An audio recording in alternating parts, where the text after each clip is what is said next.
अस्सलाम वालेकुम dear members, उम्मीद है आप सब खैरियत से होंगे। सेशन का बाकायदा आगाज करते हैं। कलाम पाक से एक छोटी सी आयत की तिलावत करूंगा, उसके बाद हम अपना सेशन स्टार्ट करेंगे। रब्बि शरह ली सदरी व यस्सिर ली अमरी वहलुल उक़दतम मिन लिसानी यफ़क़हू क़ौली। रब्बि शरह ली सदरी व यस्सिर ली अमरी वहलुल उक़दतम मिन लिसानी यफ़क़हू क़ौली। रब्बि शरह ली सदरी व यस्सिर ली अमरी वहलुल उक़दतम मिन लिसानी यफ़क़हू क़ौली। डियर मेंबर्स, ये जो कलाम पाक की आयत मैंने पढ़ी है, थोड़ा सा मैं इसके बारे में बता दूं, फिर हम अपने सेशन की तरफ आते हैं, तब तक लोग ज्वाइन भी कर लेते हैं। ये बड़े ही ताकतवर लफ्ज हैं और बड़े ही असरअंदाज यानी असर रखने वाली आयत है। इसका बैकग्राउंड थोड़ा मैं आपको बता देता हूं। हज़रत मूसा अलैहिस्सलाम को जब अल्लाह ने कि आप जाएं और फिरौन के सामने मेरा मैसेज दें, दावत हक दें, तो मूसा अलैहिस्सलाम ने कहा, या अल्लाह, मैं इतना फ्लुएंट नहीं बोल सकता, मेरी जुबान आपको पता है उसमें लुकनाहट है, यानी उसमें फ्लुएंसी नहीं है। उसकी वजह यह थी कि बचपन में हज़रत मूसा अलैहिस्सलाम जब फिरौन के घर उनकी परवरिश हो रही थी, आपको पता है, तो आग का एक अंगारा उनकी जुबान पे गिर गया था।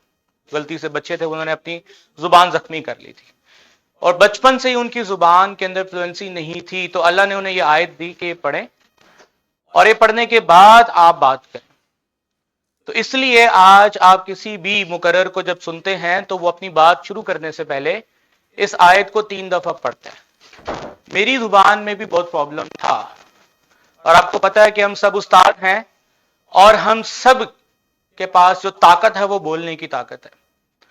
अगर एज अ टीचर मैं बोल नहीं सकता तो मेरे लफ्जों में वो लज्जत नहीं होगी, मेरे लफ्जों में वो असर नहीं होगा, तो बच्चों को समझ भी नहीं आएगा। तो मैं तमाम उस्ताद कराम को ये रिकमेंड करता हूं कि ये आयत पढ़ते रहा करें। इससे मुझे बहुत फर्क पड़ा है और मेरी जुबान और मेरी जो बोलने का फ्लो है वो काफी इंप्रूव। अभी जो मैं जैसे मैं आपसे बात कर रहा हूं, मैं ऐसे बात किसी दौर में नहीं कर सकता था। शुरू करते हैं आज का सेशन। डियर मेंबर्स, ये दुआ आप नोट कर लें, इसको फुल स्क्रीन कर लें। यही वो दुआ है जो मैंने पढ़ी है। On the behalf of doctor Naeem Khalid, आपके साथ सारी डिस्कशन जो मैं करूंगा बड़ी वेल स्ट्रक्चर्ड और प्लान डिस्कशन होगी। थोड़ा सा मैं अपने बारे में इंट्रोडक्शन करवा दूं। वैसे तो मैंने बहुत जगहों पे, अच्छी जगहों पे काम किया है, लेकिन कुछ प्रोमिनेंट जगह जहां मैंने सर्व किया है, उनमें से पहली जगह 2018 से 2019 में as a junior scientist in Punjab forensic में मैंने सर्व किया। उसके बाद मुझे Punjab curriculum textbook board, जो अभी पैक्टा के नाम से इदारा है, उसमें as a e learning department में एज अ हेड काम करने का मौका मिला। उसके बाद एमडी कैट और ई कैट के जो आपको पता है एंट्रेंस टेस्ट होते हैं, उनको डिजाइन, उनको डेवलप करने का मौका मिला यूएचएस के साथ मिलकर। और अभी मैं, जो मेरी मेन जॉब है, as a head of chemistry department Cantor publisher के साथ काम कर रहा हूं। और बेसिकली एक मिशन है डॉक्टर साहब का, उसके साथ हम अलाइन करते हैं और उसको आगे लेके चलते हैं। मैं आज आपसे जो डिस्कशन करना चाहता हूं, उससे पहले मैं चाहूंगा जो दोस्त मुझे सुन रहे हैं वो बताइए कि आप क्या एक्सपेक्ट कर रहे हैं मेरे से। मैं चाहूंगा कि आप जरूर मुझे बताएं कि आप जो मुझे सुनने के लिए टाइम निकाल के आए हैं, जाहिर सी बात है आपकी मेरे से एक्सपेक्टेशन है, मुझे जरूर वो एक्सपेक्टेशन सुननी है, फिर मैं आगे बात करूंगा। तो मैं चाहूंगा, मैं रैंडम, वैसे तो कोई भी बता सकता है, तो साइमा वहीद, मैम साइमा, आप अगर मुझे बता दें कि आप क्या एक्सपेक्ट करके मुझे सुन रही हैं। जी मैम साइमा वहीद का माइक अनम्यूट करें। जी मैम साइमा, या कोई टाइप करके बता सकता है, आपसे बहुत कुछ सीखने को मिलेगा सर। मुझे भी आपसे बहुत कुछ बात करके सीखने को मिलेगा। Classroom of our vision about science. जी, और मेरा कोई दोस्त बहन भाई मुझे बताना चाहता है मेरे से, वो उम्मीद क्या कर रहे हैं, एक्सपेक्टेशन क्या है?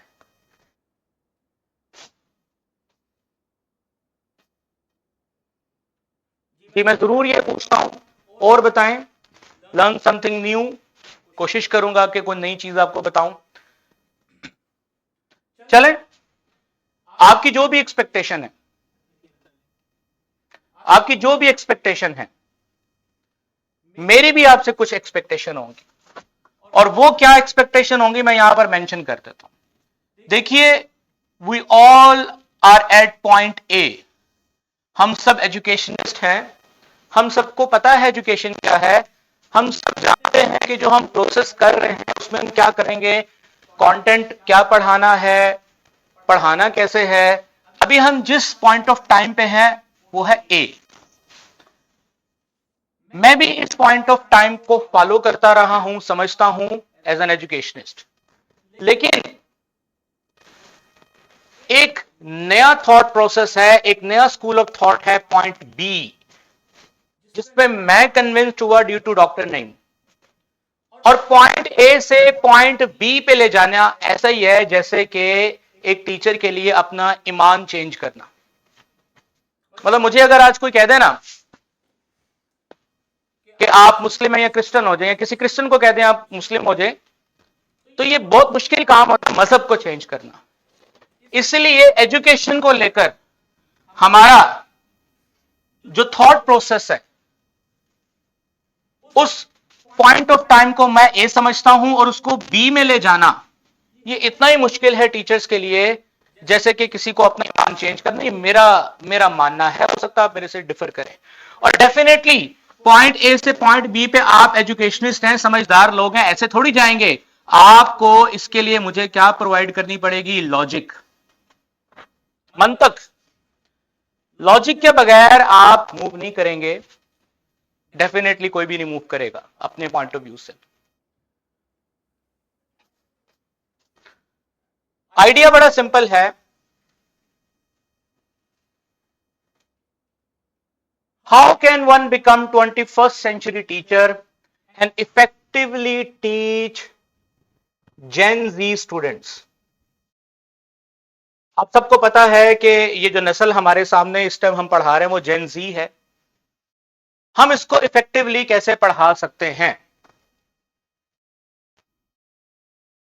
सबसे पहले एज एन एजुकेशनिस्ट हमें पता होना चाहिए कि बाय नेचर तीन तरह की तर्ज पे बच्चा काम करता है।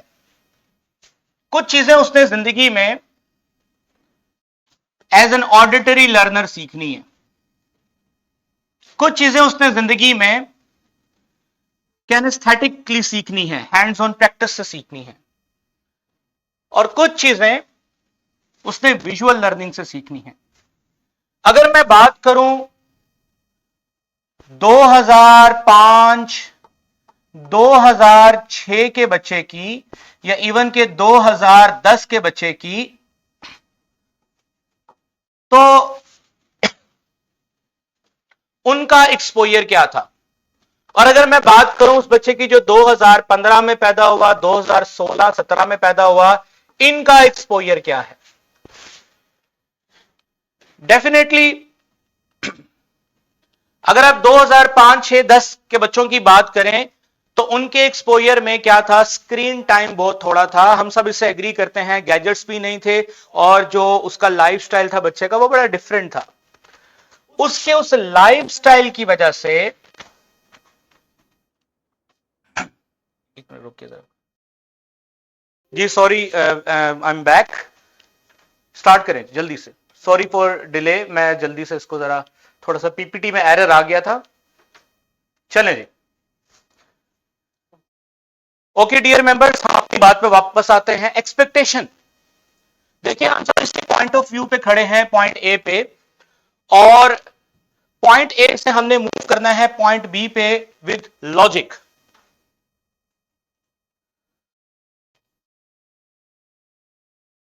सो हमारा ऑब्जेक्टिव आज का बड़ा सिंपल है। 3 एरियाज हैं जिनको हमने डिस्कस करना है और हम अपने पॉइंट ऑफ व्यू को चेंज करेंगे। सबसे पहले हम अंडरस्टैंड करेंगे जेन जी साइकोलॉजी, फिर हम अंडरस्टैंड करेंगे न्यू करिकुलम रैशनैल्स, और तीसरी बात जो हम डिस्कस करेंगे, explore the way to support each other effectively, कैसे हम एक दूसरे को सपोर्ट कर सकते हैं। सबसे पहले ये स्क्रीन पे तस्वीर सब बोल रही है, a picture can speak 1000 word, ये हमारी रूटीन है।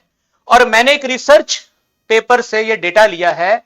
इस रिसर्च पेपर के मुताबिक स्क्रीन एडिक्शन फॉर टीनेजर्स, हमारे जो टीनेजर्स हैं उनकी स्क्रीन एडिक्शन क्या है, 6 hours per day on digital devices. ये एक्सप्रेस टर्बाइन की न्यूज है। टीनेजर 6 घंटे डिजिटल डिवाइस पे गुजार रहा है। यूथ यानी जो 23 साल 25 साल 26 साल जो ऑफिस में जॉब कर रहे हैं, जो टीचर्स हैं, 66.6% reportedly spend more than 11 hours per day on social media। 26.6% जो लोग हैं वो 6 से 10 घंटे स्पेंड करते हैं सोशल मीडिया पर, और सिर्फ 6.6% लोग हैं जो 1 से 5 घंटे सोशल मीडिया पर स्पेंड करते हैं। यूथ एज जो मैं बता रहा हूं 20 से 30 साल वाले बच्चे।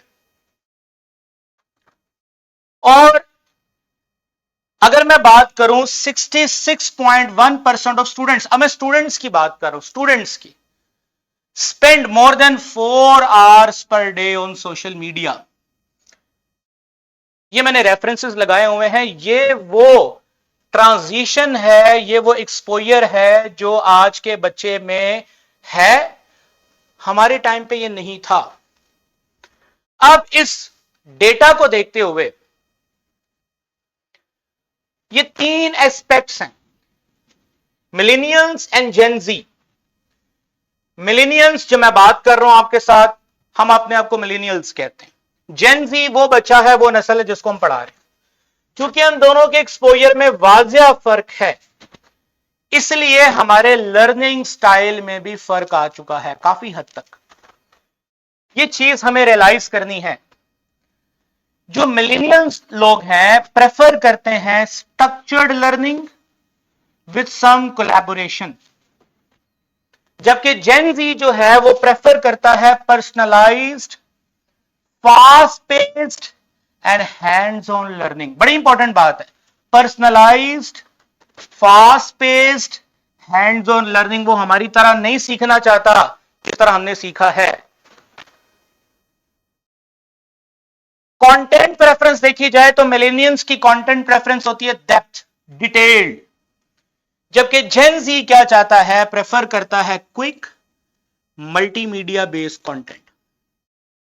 हमारी एजुकेशन में अभी तक का जो सबसे बड़ा मसला है, जो मैं समझता हूं, कि हम जेन जी के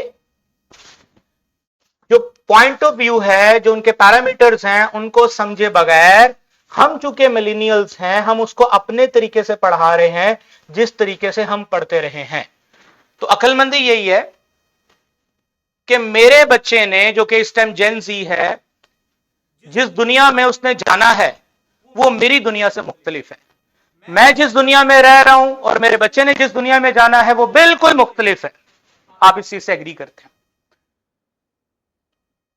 ये तो मैंने आपके साथ जो शुरू में डिस्कशन की, दिस इज साइकोलॉजी अबाउट जेन जी। जेन जी समझ तक के। अब हम जेन जी वाले बच्चों को पढ़ा कैसे रहे हैं?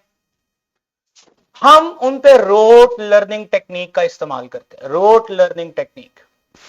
अब रोट लर्निंग टेक्निक का जो सबसे पहला कंपोनेंट होता है, उसमें करिकुलम और बुक में फर्क नहीं होता किसी को। बुक ही करिकुलम समझते हैं, किताब ही उनके नजदीक करिकुलम है। रोट लर्निंग के अंदर किताब ही उनके लिए हरफ आखिर है, किताब ही उनके लिए वो मुसवदा है जिस पे वो यकीन करते हैं। तो वो एक सेलेक्ट कर लेते हैं किताब, और उस किताब को लेक्चर मेथड के थ्रू पढ़ाना शुरू कर देते हैं। सर लेक्चर मेथड क्या है? आप मेरी स्क्रीन पे तस्वीर देख रहे हैं, आपको अंदाजा हो गया है यहां ब्लैक बोर्ड नहीं होगा तो व्हाइट बोर्ड हो जाएगा। लेक्चर मेथड का उसमें जो की टर्म है, की आउटकम है इसका, rote memorisation without and with some understanding. क्योंकि बाय नेचर मैंने बोला बच्चा तीन तरह के, आप जरा मुझे जरा बताइएगा, ये तीन बच्चे मैंने दिखाए हैं यहां पर, इन तीन में से एक बच्चे का ध्यान है व्हाइट बोर्ड पे, ब्लैक बोर्ड पे, दो बच्चों का ध्यान नहीं है। क्या वजह हो सकती है? क्योंकि एबिलिटी वाइज हो सकता है ये बच्चा ऑडिटरी लर्नर हो, टीचर की तकरीर से सुन रहा है, समझ रहा है, और ये दोनों बच्चे हो सकता है एबिलिटी वाइज कैनेस्थेटिक लर्नर हो या विजुअल लर्नर हो। अब टीचर का जो तरीका है पढ़ाने का, जो हमारा मोड है क्लास में पढ़ाने का, वो इन दोनों बच्चों के लिए मिसफिट है। इसलिए ये दोनों बच्चे इस टीचर के लिए नालायक हैं। सजा भी इन दोनों बच्चों को मिलेगी, क्लासरूम से बाहर भी इन दोनों बच्चों को निकाला जाएगा। ये बच्चा इस टीचर के नजदीक लायक है, इसका काम भी कर रहा है, रटा भी लगा रहा है, घर जाके इसको रेप्लिकेट भी करके आएगा, रिप्रोड्यूस भी करके आएगा, सुनाएगा भी आकर। तो सर रोट लर्निंग में one size fit all approach, क्या मतलब one size fit all approach? मैंने बोला ना तीन तरह की कैटेगरी, इसमें सिर्फ ऑडिटरी लर्नर को ही डील किया जाता है, बाकी दो बच्चों को जो क्लास का 90% होता है उसको निग्लेक्ट किया जाता है। सर एक तरीका है टीचर सेंटर्ड अप्रोच। ये जो मैंने आपको तरीका बताया ना ऑडिटरी लर्नर, जिसमें ब्लैक बोर्ड पे टीचर खड़ा है, this is teacher centred approach. ये हमारे दौर में ऐसा चलता था काम। ये स्टूडेंट सेंट्रिक अप्रोच क्या है अभी आपको ये बताऊंगा। हो सकता है ये जो बच्चे आपको मैंने दो दिखाए हैं ये स्टूडेंट सेंटर्ड अप्रोच से पढ़ने वाले हैं, ये टीचर सेंटर्ड अप्रोच से नहीं पढ़ने वाले। मैं एक फिक्रे में आपको बता देता हूं कि क्या फर्क है स्टूडेंट सेंटर के अंदर और टीचर सेंटर के अंदर। सिंपल एक जुमले में आपको बता देता हूं। ये मेरी जो तकरीर है ये टीचर सेंटर्ड है, मैं बोल रहा हूं, बच्चा सुन रहा है, बच्चा पैसिव है, मैं एक्टिव हूं।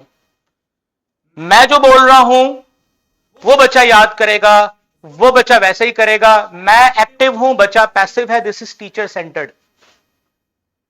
स्टूडेंट सेंटर में क्या है, मैं पैसिव हो जाऊं एज ए टीचर, पढ़ाना नहीं है पढ़वाना है।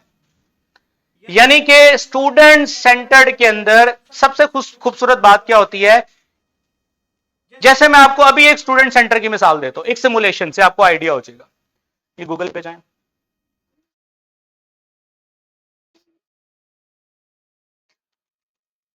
ये मैं आपको एक आइडिया देता हूं स्टूडेंट सेंटर में क्या फर्क है। ये पहले वाली सिमुलेशन खोलें। मिसाल के तौर पे अगर मैं स्टूडेंट सेंटर पढ़ाना चाहता हूं तो मेरा क्या तरीका होगा।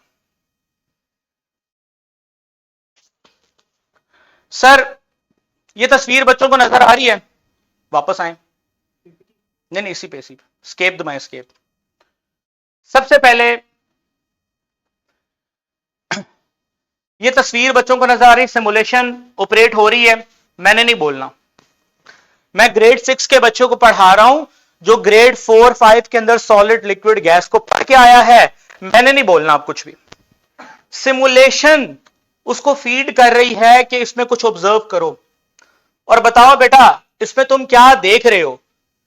तो आई एम श्योर बच्चा बता देगा कि सर इसमें कुछ पार्टिकल्स हैं जो फिक्स हैं, अपनी जगह नहीं बदल रहे, एक फिक्स शेप में आ रहे हैं। ये स्टूडेंट बोल रहे हैं, स्टूडेंट अपने अंदर से बोल रहे हैं, ऑब्जर्वेशन की बेस पे बोल रहा है।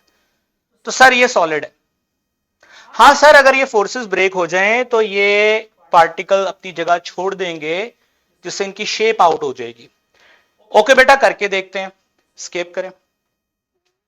जैसे लिक्विड पे क्लिक करेंगे, जी सर ये लिक्विड है, क्योंकि इसमें जो कुछ भी हो रहा है ये हमने लिक्विड में पड़ा हुआ है, ऐसा हमने देखा हुआ है।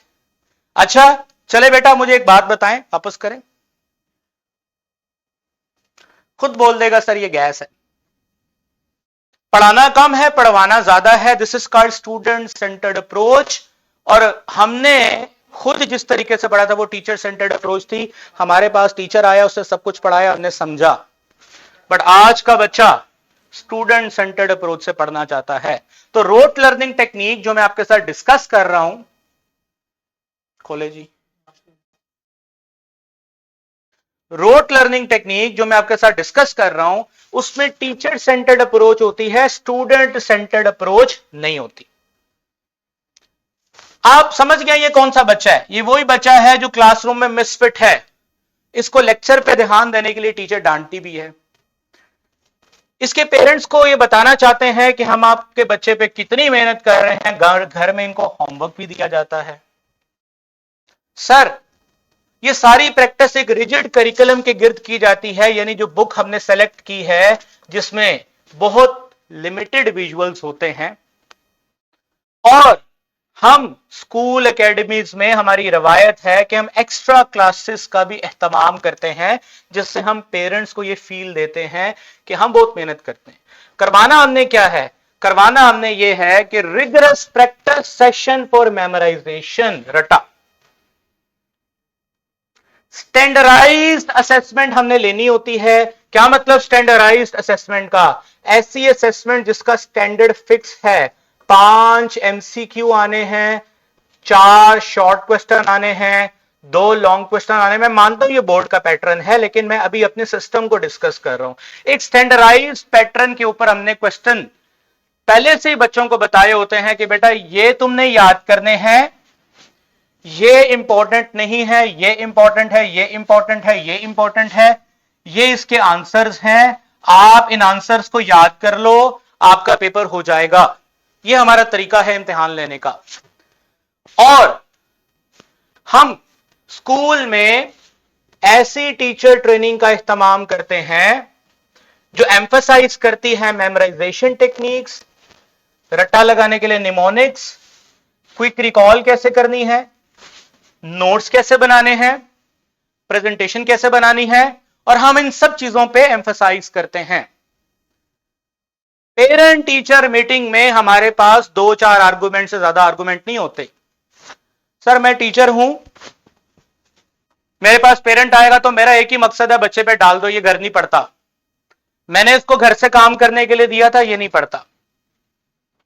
पेरेंट्स भी बेचारे सुन के चले जाते हैं, उनके हाथ में ऐसे नोट्स पकड़ा दिए जाते हैं जिनकी पेरेंट्स पे ड्यूटी लग जाती है कि एकेडमी में डालो और ये याद करवाओ। सर, इस सिस्टम को जिस स्कूल ने अच्छा मैनेज किया, जो मैंने आपके साथ सारा A to Z डिस्कस किया है, इस सिस्टम को जिस स्कूल ने अच्छा मैनेज किया, वो ये प्यारे प्यारे खूबसूरत बच्चे यहां पर जो स्क्रीन पे नजर आ रहे हैं, इस सिस्टम में जो अच्छा परफॉर्म करते हैं उनको अप्रिशिएट भी किया जाता है। इन बच्चों के मार्क्स को अपने आप को सुपीरियर शो करने के लिए इनको एडवर्टाइज भी किया जाता है। सर अगर ब्लैक बोर्ड नहीं तो व्हाइट बोर्ड होता क्लास में।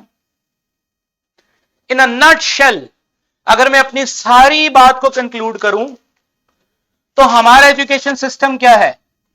ये एक टीचर का दिमाग है, ये एक स्टूडेंट का दिमाग है।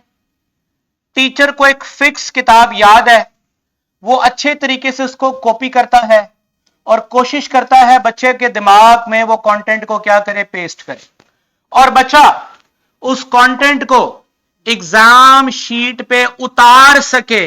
ये हमारा इन अ नटशेल एजुकेशन सिस्टम है। सर मेरे मोहल्ले में एक मशीन ऐसा काम करती है। सर आप में से कोई एग्री करे ना करे, ये फोटोकॉपी मशीन भी यही काम करती है। सर हम इसको डॉक्यूमेंट देते हैं, इसकी मेमोरी में पता है इसमें क्या प्रिंट करना है, वो मेमोरी पेपर पे उतारता है प्रिंट और प्रिंटर कमांड के साथ। सर ये बच्चों को हमने प्रिंटर समझा हुआ है, हमने जिम्मेदारी उठाई हुई है इनको तोता बनाने के लिए। क्वेश्चंस में सुनता हूं, सर ये तोते जब सड़क पे आते हैं तो हम भी इन्हीं लोगों में शामिल थे, शामिल हैं, अभी चेंज कर रहे हैं अपने आप को, खुद भी चेंज हो रहे हैं, सिस्टम के साथ इवॉल्व हो रहे हैं, चीजों को देख रहे हैं। सर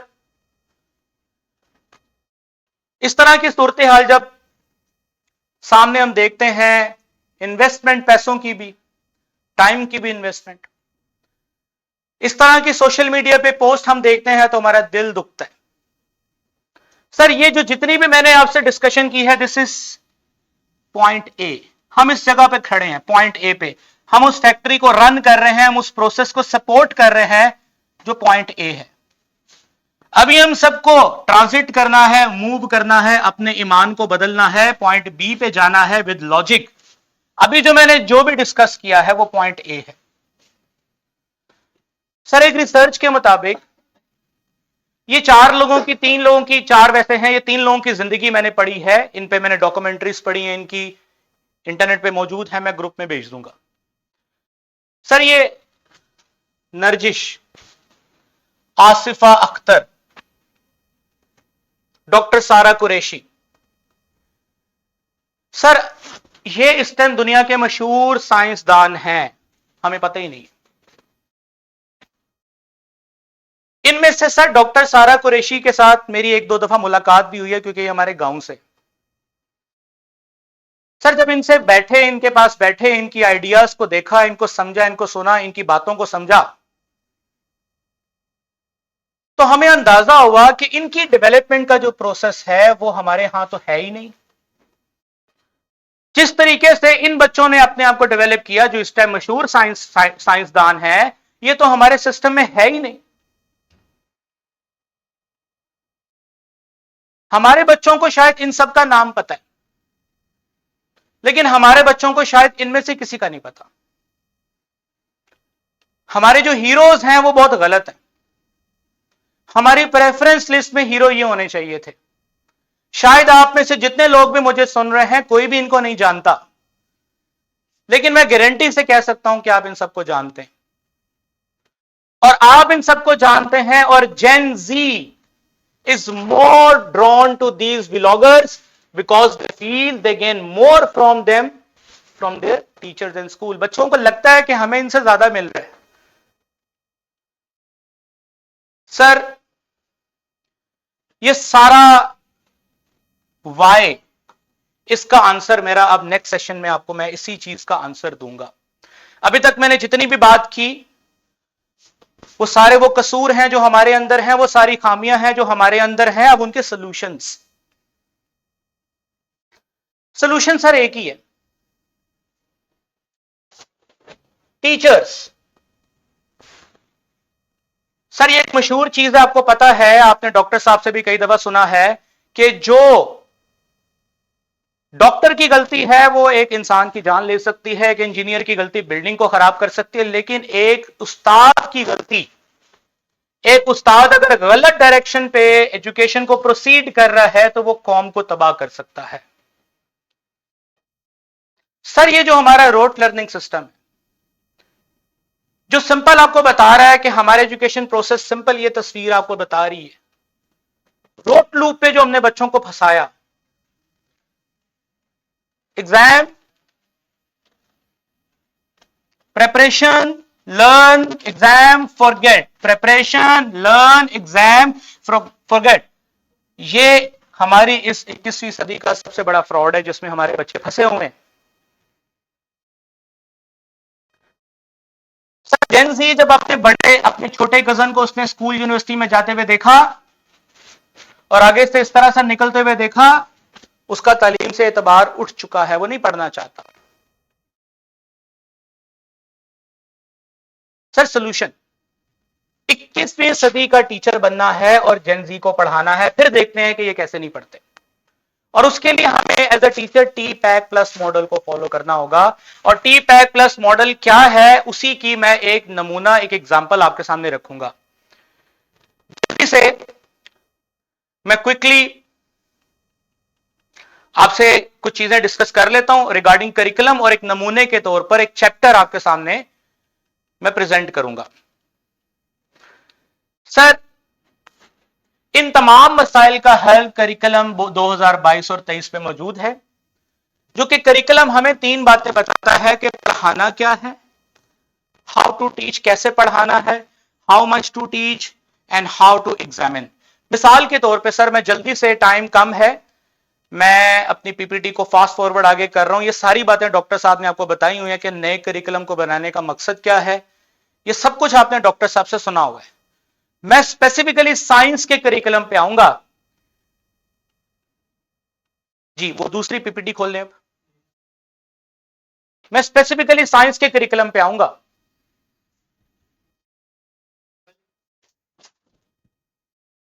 जी ये ठहर एक मिनट। जी ये सर ये करिकुलम का मैंने फर्स्ट पेज खोला है। इस करिकुलम को पढ़ने का तरीका पहले समझ लेते हैं, फिर एज अ मॉडल एक पूरा चैप्टर पढ़ेंगे और देखेंगे कि मोटरवे पे टांगा चलाने का क्या नुकसान है। हमारी मिसाल वैसे ही है, मोटरवे पे टांगा चला रहे हैं। क्या करिकुलम पुराने तरीके से पढ़ा रहे हैं, grade 4, grade 5, grade 6, grade 7, grade 8। Grade 4 से ग्रेड 8 में प्रोग्रेसिवली बच्चे ने कैसे आगे बढ़ना है, यह है करिकुलम। ग्रेड 4 और ग्रेड 5 में एक बेंचमार्क होता है जिसको बोलते हैं benchmark 1। By the end of grade 4, student should be able to describe the life process of animals and plants. अगर मेरे पास बच्चा छठी क्लास में दाखिला लेने आता है और मुझे वो ये चीज एक्सप्लेन कर सकता है कि एनिमल और प्लांट्स में लाइफ प्रोसेस क्या है, तो मैं इसको छठी में दाखिला दे सकता हूं। तो बेंचमार्क एक क्राइटेरिया है ये चेक करने के लिए कि वो ग्रेड 4 और ग्रेड 5 में साइंस पढ़ के आया कि नहीं आया।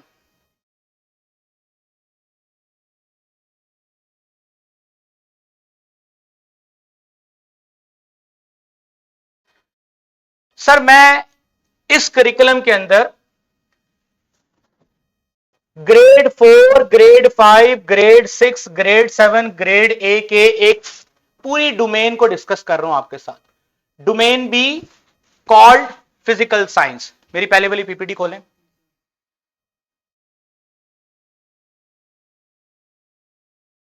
जी इसके अंदर मैं आपको एक चीज बता दूं पहले, ये स्ट्रक्चर आपने समझना है। दोबारा करो पीछे, बैक करो। ये जो ऊपर गुजरा ना,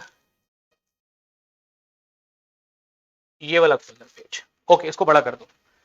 अच्छा ये आप स्ट्रक्चर समझ लें, आपको करिकुलम समझ आ जाएगा। सर ईच कॉम्पिटेंसी की जगह पर आप साइंस पढ़ रहे हैं तो आप यहां पे डोमेन का वर्ड यूज करेंगे। Each domain has different number of standards. Domain एक मैक्रोस्कोपिक टारगेट है। डोमेन एक मैक्रोस्कोपिक टारगेट है। जैसे फिजिकल केमिस्ट्री पढ़ानी है बच्चों को, तो फिजिकल केमिस्ट्री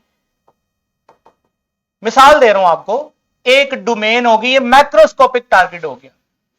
इस मैक्रोस्कोपिक टारगेट को अचीव करने के स्टैंडर्ड हैं,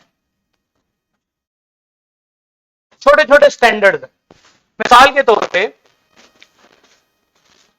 मैक्रोस्कोपिक टारगेट क्या है कि मुझे लाहौर से इस्लामाबाद जाना है, ये मेरा मैक्रोस्कोपिक टारगेट है। लेकिन इस्लामाबाद पहुंचने के लिए जो छोटे छोटे रास्ते में चेक पॉइंट्स आएंगे वो स्टैंडर्ड्स हैं, जो मुझे मेजर करने में मदद करेंगे कि मैं अपने मैक्रोस्कोपिक टारगेट के किस लेवल पे पहुंच गया हूं, वो स्टैंडर्ड्स हैं। तो यानी बड़े टारगेट को स्टैंडर्ड्स में डिवाइड कर लिया जाता है। स्टैंडर्ड्स के अंडर होते हैं बेंचमार्क्स, यानी फर्दर स्टैंडर्ड्स के दरमियान में भी बेंचमार्क रखे होते हैं कि क्या ये बेंचमार्क हमने अचीव कर लिए हैं। अगर ये अचीव कर लिए हैं तो स्टैंडर्ड अचीव हो गए, स्टैंडर्ड अचीव हो गए तो क्या अचीव हो गए, डोमेन। अब स्टैंडर्ड, अब बेंचमार्क के नीचे अगर आप देखो, बेंचमार्क के नीचे एसएलओज होते हैं, स्टूडेंट लर्निंग आउटकम। वो छोटे छोटे कॉन्सेप्ट्स, छोटी छोटी बातें जो हमने बच्चों को सिखानी है, और मल्टीपल एसएलओज मिलकर क्या बनाते हैं, बेंचमार्क। बेंचमार्क मिलकर क्या बनाते हैं, स्टैंडर्ड्स। स्टैंडर्ड्स मिलकर क्या बनाती हैं, डोमेन। ये है जी करिकुलम की लैंग्वेज, ये आपको पता होनी चाहिए सर। अब इस लैंग्वेज को सामने रखते हुए हम करिकुलम को देखेंगे और उसको फिर ट्रांसलेट करते हैं। जी खोलिएगा दूसरी पीपीटी।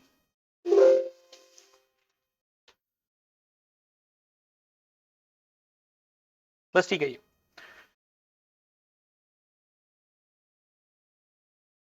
ये ले, इस वाले पॉइंट, इस वाले पेज को खोलें।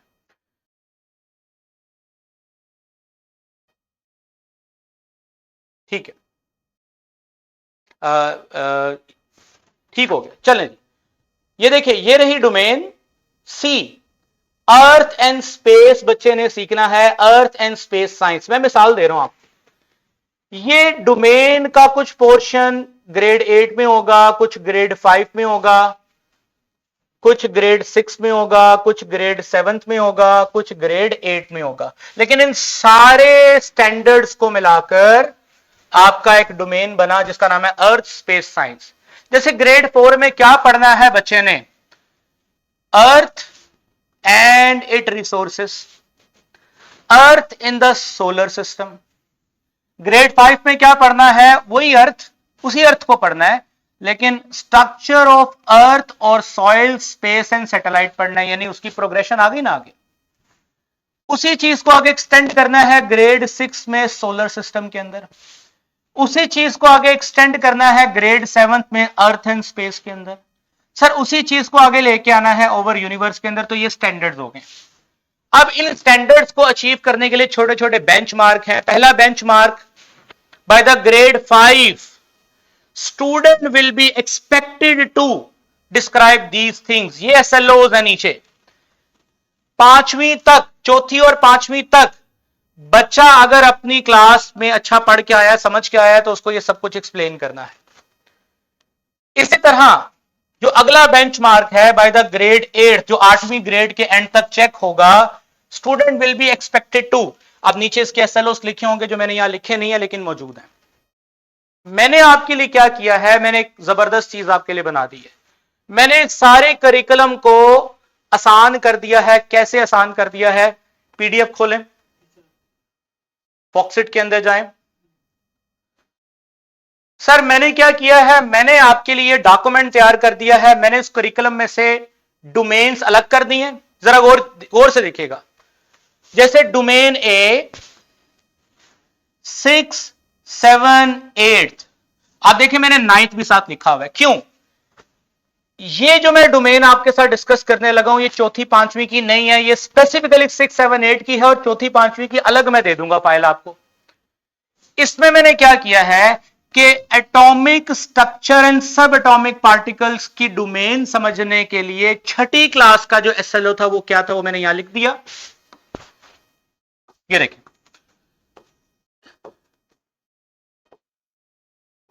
ये मैंने यहां लिख दिया। 6ठी क्लास के अंदर, इसको जरा ऊपर करें, नीचे करें, 6ठी क्लास में सिवाय एक एसएलओ के और कोई एसएलओ नहीं है। अब इसी तरह, ठीक है, वापस चलिए ऊपर टॉप पे। इसी तरह मैंने 6ठी क्लास के एसएलओ को 7वीं क्लास में जो एसएलओ आए वो मैंने सारी लिस्ट यहां दी हुई है।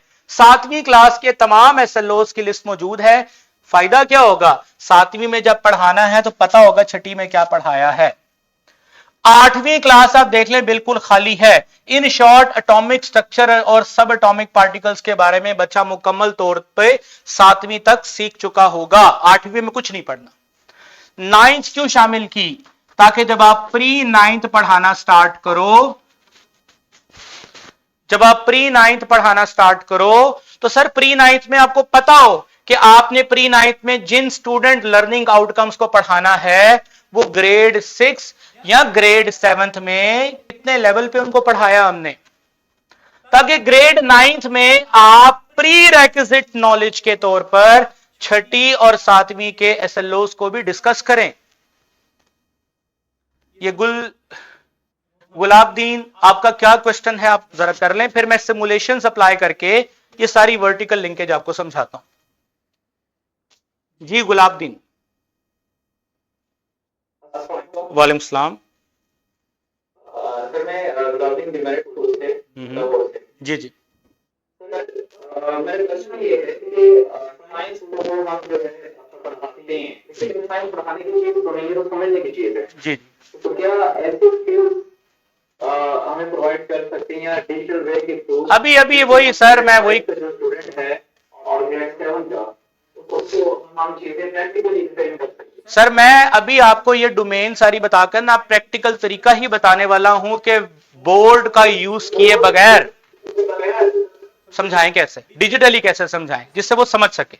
अभी मैं पूरी आपको ये डेमो देने वाला हूं, लेकिन मेरे भाई सिर्फ एक रिक्वेस्ट है, आप 1 मिनट में एसएलओस पढ़ लें, सिर्फ फुल स्क्रीन करें, काइंडली 2 मिनट लगेंगे, सारे एसएलओस पढ़ लें ताकि जो मैं डिजिटल रिसोर्सेज आपको दिखाऊंगा आपको यकीन हो जाएगा कि सब कुछ उससे अचीव हो सकता है। Describe the structure of matter in terms of particle, atom and molecule. Describe and draw the structure of atom in terms of electron, proton and neutron. Describe how an atom is electrically neutral. नीचे करें, 7वीं class के एसएलओस पढ़ रहा हूं।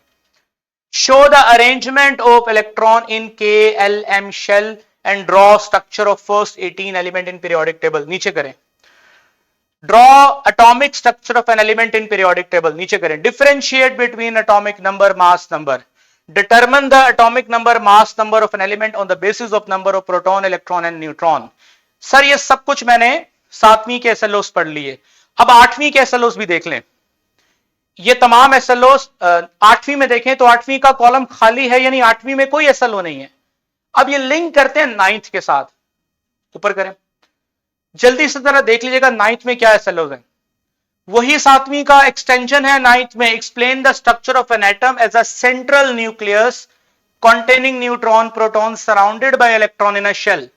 Next, explain that nucleus is made up of proton, neutron held together by a strong nuclear force. नीचे, explain that atomic model is an aid to understand the structure of an atom. नीचे आ जाए, interpret, illustrate the path of positively and negatively charged particle would take under the influence of uniform electric field. Define proton number, atomic number in nucleus of an atom. Explain the proton number is unique to each element and the use to arrange an element in periodic table. नीचे करें 21, हाँ जी। Define nucleon number, atomic mass as a sum of number of proton, neutron in the nucleus of an atom. नीचे करें। Define isotope as a different atom of a same element that have a same number of proton but different neutron. State that isotope can affect molar mass but not a chemical property. Determine the number of proton and neutron of different isotope. ये सारे एसएलओज हो गए।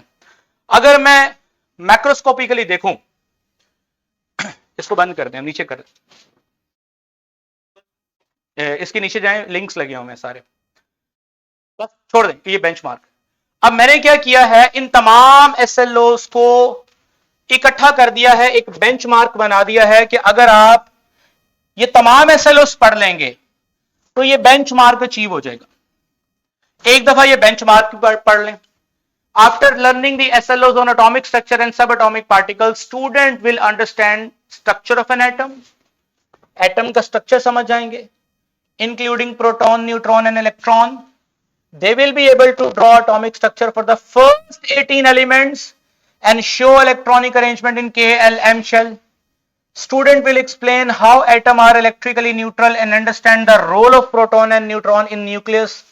They will also recognize the relation between mass, charge and subatomic particle and illustrate how charged particle move in electric field. ये मेरा 6ठी से लेकर 9th तक का मैक्रोस्कोपिक टारगेट है, जो कि मैं प्री 9th को पढ़ाऊंगा तो ये सब कुछ जहन में रखूंगा। 8वीं को पढ़ाऊंगा तो भी मुझे पता होना चाहिए, 6ठी में भी पता होना चाहिए। सर पढ़ाना कैसे है, ये लिंक ओपन करें, ये सारे लिंक्स आपको मिल जाएंगे। क्या कर रहे हैं जी, आप करेंगे लिंक, हाँ जी।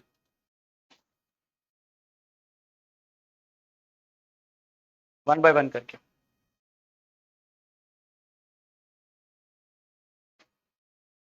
जी, जितने हो गए उनके उतने लें जी। सर अब ये स्टोरी डेवलप कैसे करनी है, पहले ये खोलो Java lab, scale of an atom. जी सर, सबसे पहले बच्चों को इस सिमुलेशन से स्टार्ट करवाएं, स्टूडेंट सेंटर्ड। बच्चा खुद बोलेगा सर ये हमारे घर की चीज है, पड़ा होता है, प्याज है, सॉरी प्याज है, ये इसको जूम करें, बैक आओ, इसको जूम करेंगे और जूम करेंगे, बच्चा बायो पे पहले पहुंचेगा। और आपको पता है साइंस में पहले बायो आपने 6, 7, 8 में 6 में उसको सेल्स पढ़ाए होते हैं, तो सेलुलर लेवल पे पहुंच गया।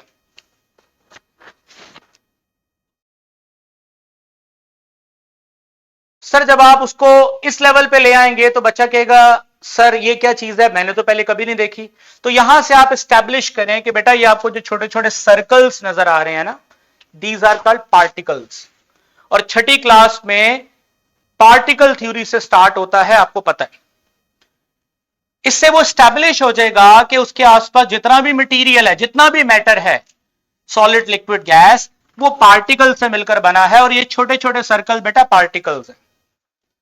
अच्छा, पार्टिकल्स पास हैं, करीब हैं, तो सॉलिड है। यही पार्टिकल अगर दूर हैं तो लिक्विड और गैस, ये उसको पता होता है यहां तक। सर इन्हीं पार्टिकल्स को अगर आप जूम कर देंगे तो बच्चे को नजर आ जाएगा, पहली दफा आपने उसको इंट्रोड्यूस कर दिया कि बेटा ये पार्टिकल जो तुम पहले सिंपल समझते थे, ये सिंपल नहीं है, ये चार्ज्ड पार्टिकल होता है। सर इसके अंदर पॉजिटिव चार्ज भी है और नेगेटिव चार्ज भी है। बच्चा आराम से विजुअलाइज कर लेगा कि हां इसके सेंटर में पॉजिटिव चार्ज है और इसके बाहर कोई दायरा है, शेल है, जिसमें ब्लू पार्टिकल मूव कर रहा है। आप उसको वर्बली बता दें ये इलेक्ट्रॉन है। इस सिमुलेशन की मदद से उसका ये पॉइंट क्लियर हो जाएगा कि जो मैटर है वो पार्टिकल से मिलकर बना है और पार्टिकल के अंदर चार्ज्ड पार्टिकल हैं और पॉजिटिव चार्ज सेंटर में होता है और बाहर शेल हैं और शेल में इलेक्ट्रॉन होते हैं। यहां तक वो क्लियर हो जाएगा जी। नेक्स्ट सिमुलेशन की तरफ चलते हैं, बताते हैं आपको। नीचे करो इसको, और नीचे करो,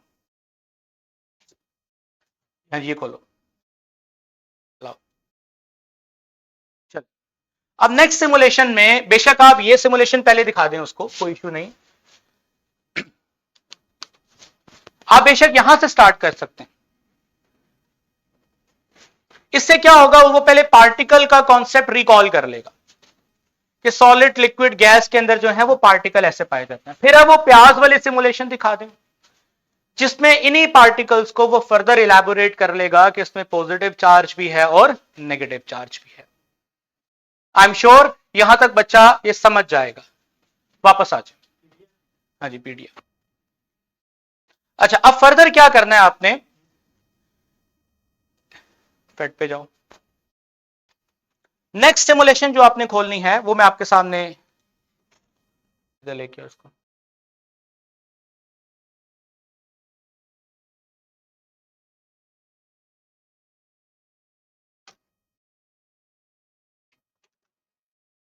चले इसको खोल दें पहले। ये नेक्स्ट डिजिटल रिसोर्स है, फ्री डिजिटल रिसोर्स है, पहले नंबर पे खोलो। अब आपने 7th क्लास चूंकि स्टार्ट हो चुकी है, बच्चे को पता है कि सेंटर में न्यूक्लियस होता है, बच्चे को आपने प्रोटॉन वगैरह बता दिया। सर जैसे वो प्रोटॉन ऐड करेगा तो हाइड्रोजन लिखा आ जाएगा। आप न्यूट्रॉन ऐड करेंगे, कोई नाम नहीं लिखा आ रहा। आप इलेक्ट्रॉन ऐड करेंगे, कोई नाम नहीं लिखा आ रहा। इससे वो ये चीज एस्टैब्लिश कर लेगा कि ये जो एटम के 3 सब एटॉमिक पार्टिकल्स हैं, इनमें जो सबसे इंपॉर्टेंट पार्टिकल है जिससे एटम की आइडेंटिटी चेंज हो जाती है वो प्रोटॉन है। 1 proton hydrogen, 2 proton helium, 3 proton lithium, 4 beryllium, 5 boron, 6 carbon.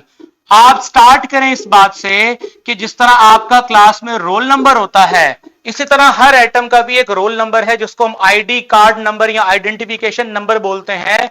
उस नंबर को हम बोलते हैं एटॉमिक नंबर।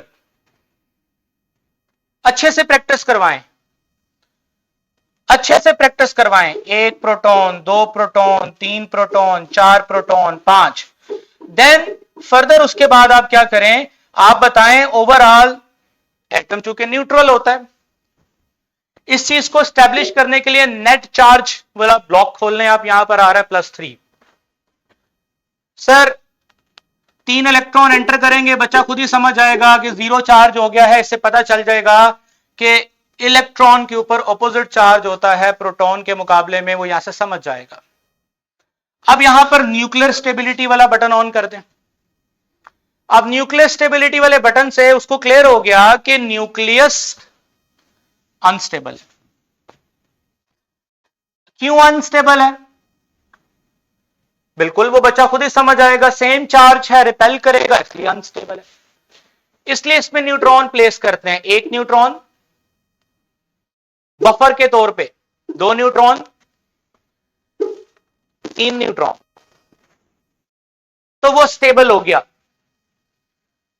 मास नंबर यहां पे समझाएं, न्यूक्लियॉन नंबर, मास नंबर 6 खुद ही बता देगा बच्चा कि ये 3 प्रोटॉन है, 3 इसमें न्यूट्रॉन है, टोटल 6 हो गई, उसका मास नंबर है 6।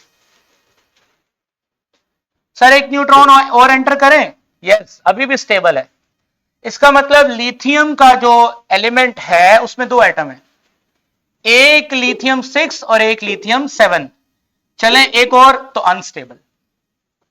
तो यहां से आप बच्चे को आसानी से बता सकते हैं कि एक ही एलिमेंट, उसके 2 मुख्तलिफ एटम, आइसोटोप का कंसेप्ट क्लियर हो गया। सर मैंने एक इस सिमुलेशन की मदद से क्या क्या समझाया? पहली चीज एटॉमिक नंबर, दूसरी चीज एटॉमिक मास, तीसरी चीज, सॉरी एटॉमिक मास से समझाया भी, एटॉमिक मास का एसएलओ नहीं था, मास नंबर समझाए। तीसरी चीज आइसोटोप समझाती है। जब आप समझा लें, ये गेम बच्चे को खिलाएं, फिर इस गेम में, ये गेम हम उसके सामने आ गई है। सर ये गेम में क्या करेगा? 6 प्रोटॉन है, वो उसने चूंकि पहले 18 एलिमेंट पढ़ने हैं, फर्स्ट 18 एलिमेंट्स हैं, तो उसने पहले 18 एलिमेंट्स के नाम भी याद करने हैं with their roll number, with their atomic number. 6 वो फौरन बोल देगा कि ये कार्बन की बात हो रही है। मास नंबर वो खुद ही प्रोटॉन और न्यूट्रॉन को जमा करेगा 12, तो उसको पता है ये कार्बन है। Is it neutral atom? Neutral atom, check, right answer. Assignment होगी बच्चे की, ये एक सवाल नहीं। नेक्स्ट, आप स्ट्रक्चर एनालाइज कर रहे हैं, आई एम श्योर आपने इस सिमुलेशन में उसको जब आपने यूज करना है तो बताया 2 प्रोटॉन है, 2 इलेक्ट्रॉन है, वो समझ जाएगा कि ये न्यूट्रल एटम है, 2 पॉजिटिव है, 2 नेगेटिव है, ऊपर नजर भी आ रहा है उसको, 1 न्यूट्रॉन है। तो फाइंड करें भाई, 2 प्रोटॉन है, simple, helium, is it neutral? Yes, check, right answer. मैं इस पर ज्यादा बात नहीं करूंगा, अगली सिमुलेशंस पे जा रहा हूं। इस सिमुलेशन के बाद जो अगली सिमुलेशन है, जो आपने पहले 18 एलिमेंट्स दिखाने हैं, खोलें जरा, कीबोर्ड में लिखूं,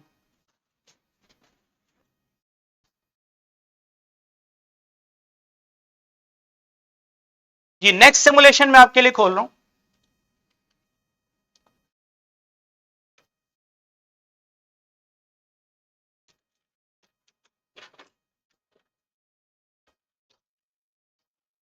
ये खोले, ये वाला, नहीं पीछे पीछे वापस आए, वापस, हाँ जी, ये इधर लेके आए जरा।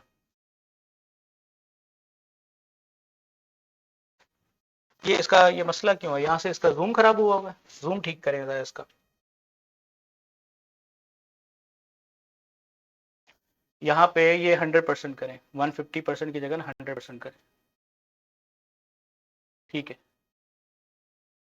ओके जी। जो सिमुलेशन मैंने खोली है वो खोलो ना।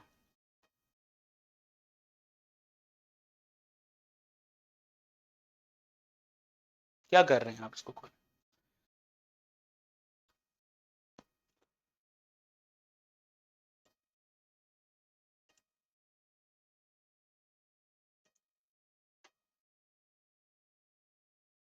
जस्ट अ मिनट, ये वाली इधर ले आए जी। सिमुलेशन खुल गई है, थोड़ा सा 1 मिनट इसको टाइम लगता है खुलने में। अब बच्चों के सामने ये मॉडल रखें, होमवर्क आ गया बच्चों का। सर इस सिमुलेशन में वो क्लियरली देख सकता है hydrogen, lithium, sodium, KLM shell, filling of electron, target है 18 एलिमेंट। आपने पोटेशियम, रुबीडियम पे नहीं जाना, सोडियम। सर आप सेकंड ग्रुप पे क्लिक करेंगे, ये सेकंड ग्रुप पे क्लिक करें, ओके। तो ब्रिलियम, मैग्नीशियम, कैल्शियम पे जाना ही नहीं है, उसका स्ट्रक्चर आ गया। ये सेंटर में जो डी ब्लॉक है ये हमारा SLO ही नहीं है अभी। सर आप बोरोन पे जाएं, एल्यूमिनियम पे जाएं, उसका स्ट्रक्चर सामने आ गया। कार्बन, सिलिकॉन, जर्मेनियम, जर्मेनियम पे जाना नहीं है। Nitrogen, phosphorus, oxygen, sulphur, fluorine, chlorine, इसी तरह से helium, neon, argon 18।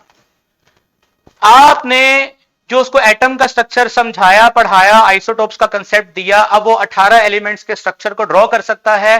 Same simulation grade 8 के अंदर पीरियोडिक टेबल समझाने में भी इस्तेमाल होगी। सर कितना आसान हो गया यह समझाना कि ग्रुप 1 में जितने भी एलिमेंट्स हैं उनके बाहर वाले शेल में एक इलेक्ट्रॉन है, तो फर्स्ट ग्रुप। सर ग्रुप 2 के एलिमेंट्स के बाहर वाले शेल में 2 इलेक्ट्रॉन हैं, second group. Third group, fourth group, fifth group, sixth group, seventh group and eighth group. Chapter जो 8 क्लास का पीरियोडिक टेबल वाला चैप्टर है, आप इस सिमुलेशन की मदद से बच्चों को ग्रुप नंबर, सिमिलरली अगर आप चाहते हैं पीरियड नंबर पढ़ाएं तो भी आप इस सिमुलेशन की मदद से आसानी से बच्चों को बता सकते हैं कि अगर कोई एलिमेंट सेकंड पीरियड से बिलोंग करता है तो उन सबके सेकंड 2 शेल होंगे, कोई थर्ड पीरियड से बिलोंग करता है तो उनके 3 शेल होंगे। ये सब कुछ आसान हो जाता है। सर अभी तक मैं प्री 9th को नहीं पढ़ा रहा, सिंपल 8वीं तक का पढ़ा रहा हूं। 8वीं तक का मेरा जो कोर्स कंटेंट है, जो SLOs है, वो मुकम्मल हो जाएंगे इन तमाम सिमुलेशंस को यूज करते हुए। अभी मैं प्री 9th में गया ही नहीं। प्री 9th के लिए सिमुलेशंस अलग है, ऑल्दो ये सिमुलेशंस यूज होंगे लेकिन इनका थोड़ा अपडेटेड वर्जन है। खुद ही हमने कोड को चेंज करके उसको 9th के लिए अपडेट कर लिया। क्योंकि मेरा टारगेट 8वीं तक है तो मैं आपको 8वीं तक की सिमुलेशन दिखाऊंगा और साथ में ये यकीन दिला सकता हूं कि यही सिमुलेशंस की एक्सटेंशन 9th में यूज होगी कॉन्सेप्ट्स को समझाने के लिए।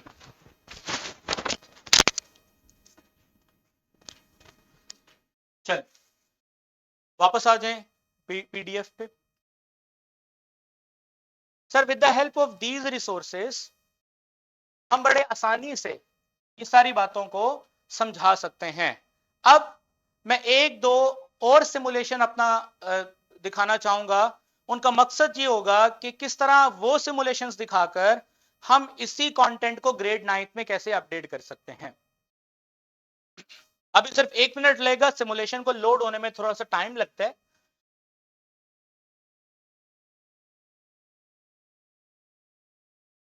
इस तरफ ले हो ये बात।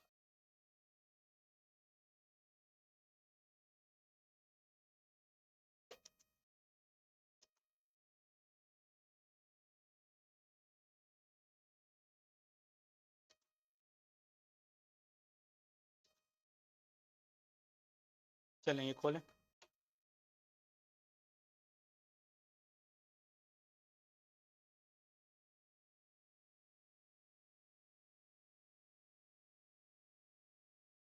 इस तरफ ले आए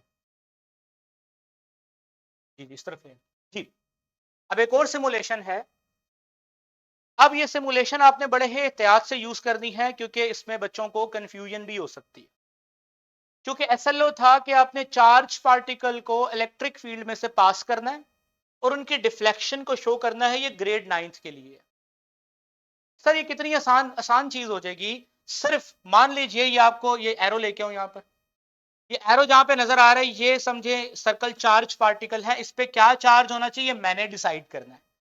तो लेट्स से मैं यहां पर नीचे चार्ज पार्टिकल में 5 माइक्रो कूलम इसका चार्ज सेट कर देता हूं और मास ऑफ पार्टिकल को मैं 1 कर देता हूं। इसको 1 कर दो। अब मैं क्या करता हूं, अब ये चार्ज पार्टिकल को मैं इलेक्ट्रिक फील्ड में से रन करता हूं। जरा गौर कीजिएगा, चार्ज क्या है +5 और मास है 1।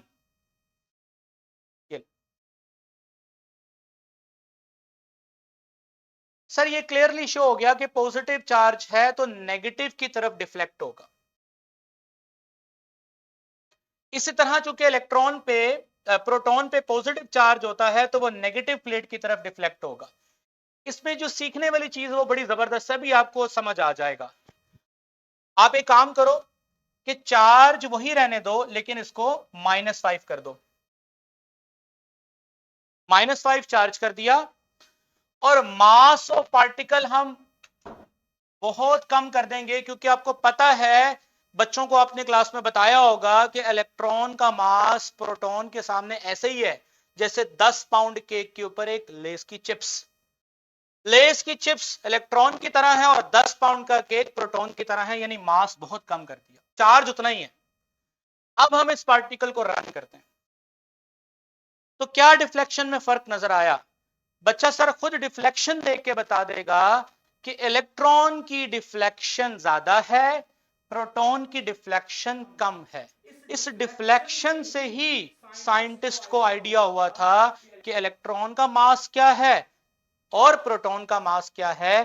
कैलकुलेट नहीं करना, जरूरत नहीं है, लेकिन बच्चे के लिए ये काफी होगी सिमुलेशन कि due to difference in their deflection angles हमने ये डिटरमिन किया कि इलेक्ट्रॉन का मास और प्रोटॉन का मास में बहुत फर्क है पर चार्ज में फर्क नहीं है।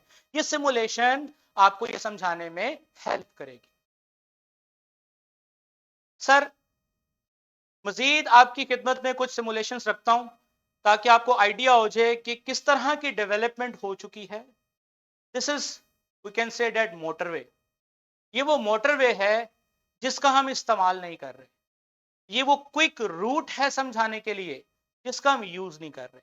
अभी सर मैं आपको कुछ और भी चीजें दिखाता हूं, वापस ले आए।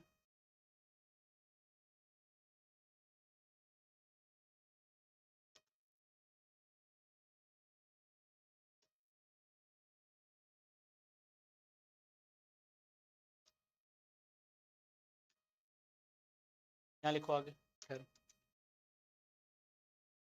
सर ये सारे रिसोर्सेज आपके लिए अवेलेबल है। ये सारी रिसर्च हमने इसलिए की है कि हमारे एजुकेटर्स को हम कैसे सपोर्ट कर सकते हैं, कैसे हम उन्हें रिसोर्सेज प्रोवाइड कर सकते हैं। ये देखिए सर, 9th क्लास के अंदर ये सिमुलेशन यूज होती है रदरफोर्ड एटॉमिक मॉडल पढ़ाने के लिए। सर ये रियल एक्सपेरिमेंट है। इस रियल एक्सपेरिमेंट में बच्चा देख रहा है कि गोल्ड फॉइल के अंदर से जब अल्फा पार्टिकल गुजरते हैं तो कुछ तो सीधे जा रहे हैं, ज्यादातर तो सीधे ही जा रहे हैं, कुछ में डिफ्लेक्शन भी है। चलें पर्दा उठाते हैं और देखते हैं वजह क्या है। तो वजह बच्चा खुद ही जान जाएगा कि एटम के मरकज में एक हेवी चीज है कॉल्ड एज न्यूक्लियस।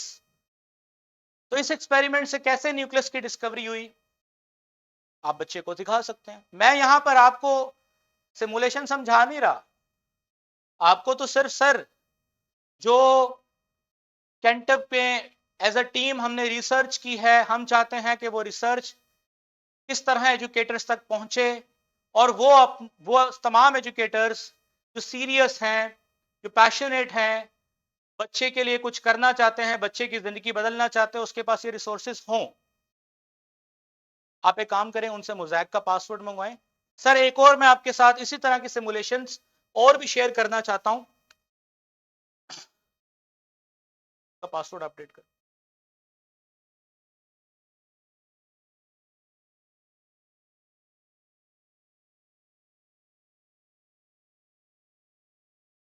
चलें जी, ये सर मोज़ैक का पासवर्ड नहीं खुला, मोज़ैक नहीं खुला। अब मैं आपको इससे जबरदस्त चीज दिखाता हूं। एक एक सिमुलेशन, एक एक टॉपिक के 5-5 मॉडल्स हैं।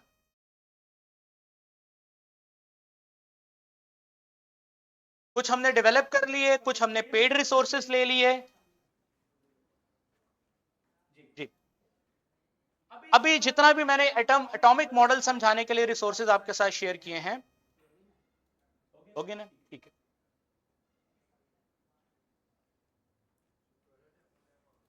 यहां सर्च पे जाए। ठीक है, आ जाए।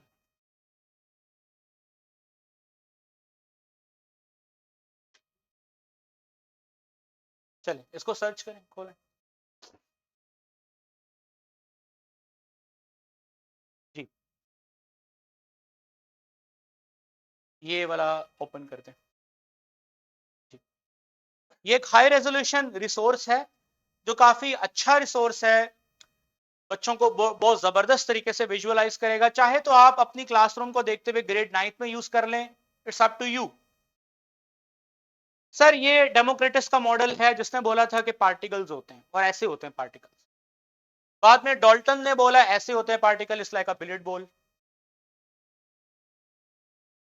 सर थॉमसन और डॉल्टन के दरमियान में जो एरा है उसमें कैथोड रेस और एनोड रेस का एक्सपेरिमेंट हुआ, वो भी इसकी भी सिमुलेशंस हैं। हमारा यहां पर जो साइंस का डिपार्टमेंट है वो दावा करता है आप टॉपिक का नाम दें, हम सिमुलेशन देंगे आपको। सर ये चार्जेस कैथोड रे और एनोड रे से पता चला, बच्चों एसएलओ है नहीं इसलिए बस थोड़ा सा बता देंगे। बाद में इन्हीं डिस्पर्स चार्जेस को रदरफोर्ड ने कहा कि एटम के सेंटर में न्यूक्लियस है, उसके अंदर पॉजिटिव चार्ज, न्यूट्रॉन का तो नाम नहीं लिया ना उसने, उसने बोला पॉजिटिव चार्ज इंक्लोज्ड है। बोहर आया, बोहर ने शेल्स का कॉन्सेप्ट इंट्रोड्यूस करवाया। सर समरफील्ड आया, उसने शेल्स की मॉडिफिकेशन थोड़ी बताई जो बच्चा 11वीं में पढ़ेगा। सर ऑर्बिटल का कॉन्सेप्ट आया, क्वांटम मॉडल आया, तो एटम का स्ट्रक्चर मॉडर्न हो गया। 11वीं क्लास में इसकी फर्दर एक्सटेंशन हमारे पास मौजूद है। सर लिखो, वापस आओ इसको। सर इसी तरह मोज़ैक पे आओ, नहीं सर्च पे आओ।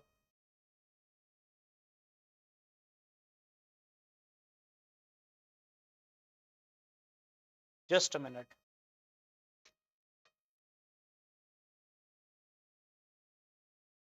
ओके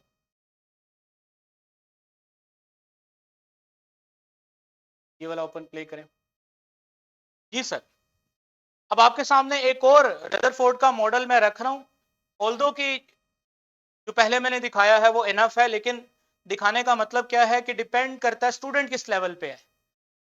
हम उसको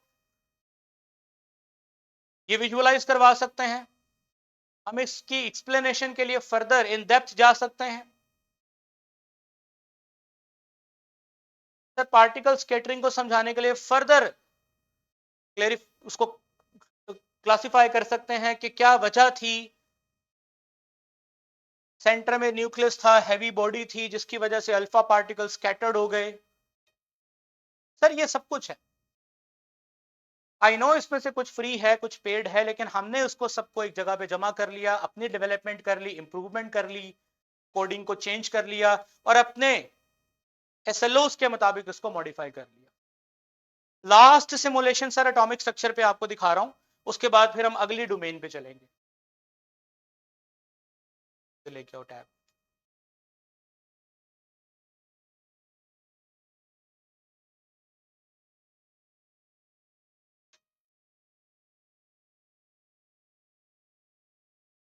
ये वाला चले।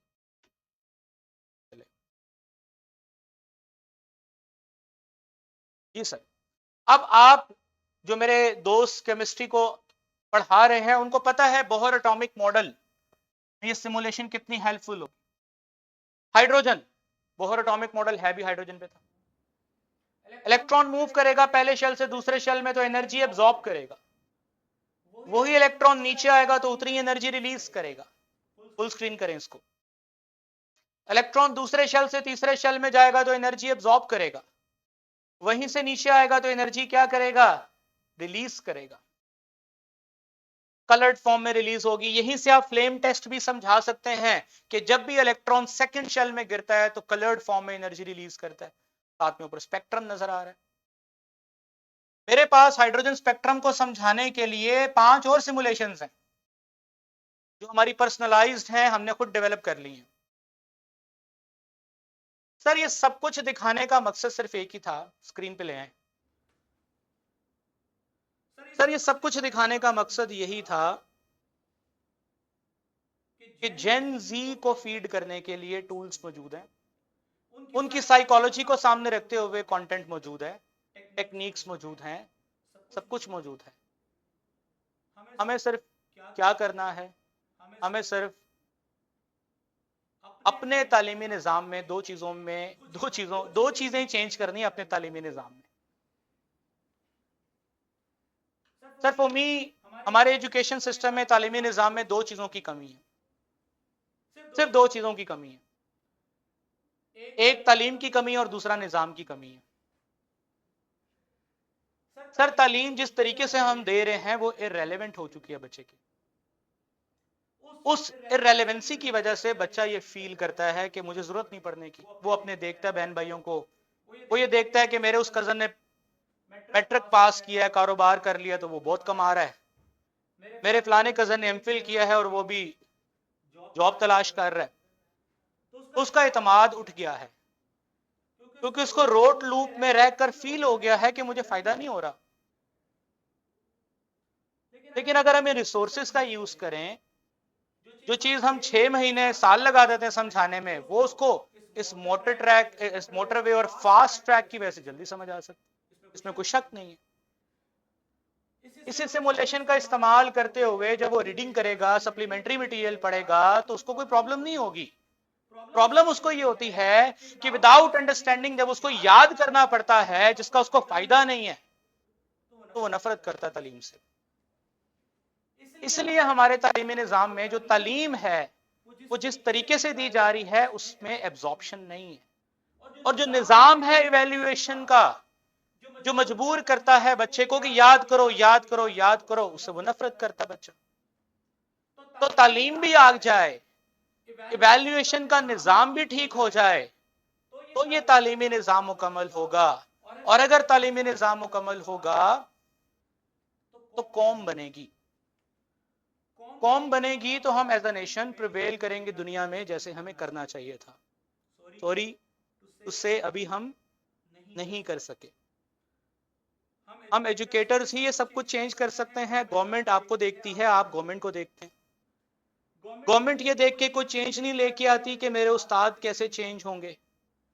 उस्ताद इस चीज का वेट कर रहे हैं कि गवर्नमेंट कब चेंज करेगी। तो ये तो एक दूसरे को देखने वाला काम तो हम करते रहेंगे, चलता रहेगा। चेंज इनिशिएट करना पड़ेगा। रिसोर्सेस अवेलेबल हैं। ये मैंने एक डोमेन आपके साथ डिस्कस की है टाइम की कमी की वजह से। अभी मैं एक चैलेंज छोड़ के जा रहा हूं, अगर आप में से कोई दोस्त मुझे मैसेज करे सर ये सिमुलेशन इस टॉपिक पे निकाल के दे, मैं निकाल दूंगा। अभी लाइव मैं कह देता हूं, आप में से कोई मुझे कहे सर इस टॉपिक पे सिमुलेशन निकाल के दे, मैं निकाल देता हूं। इसमें क्या सर, हमें मिल सकते हैं सिमुलेशन। सर आपके लिए तो रिसर्च की है, और किसके लिए की है?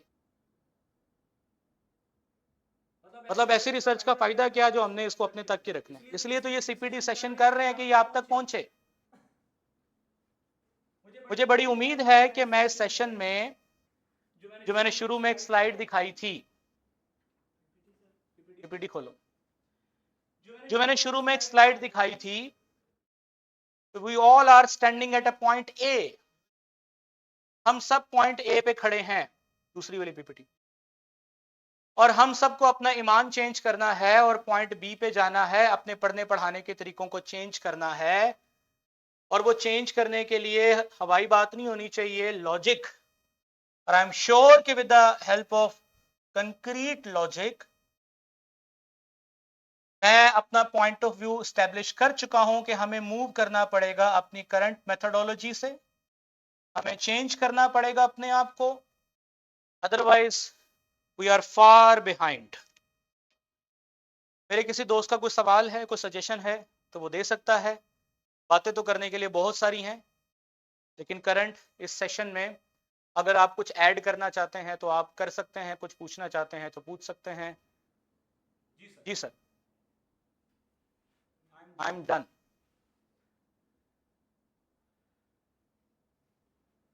ओहम्स लॉ, जी ओहम्स लॉ की सिमुलेशन मौजूद है, इसको यहाँ खोलो।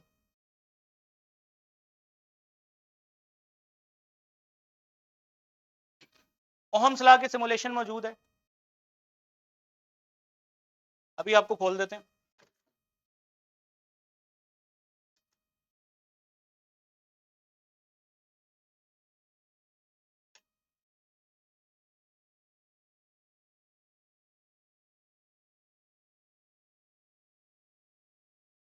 इधर लेके आओ, ओहम्स लॉ की सिमुलेशन आपके सामने आ गई।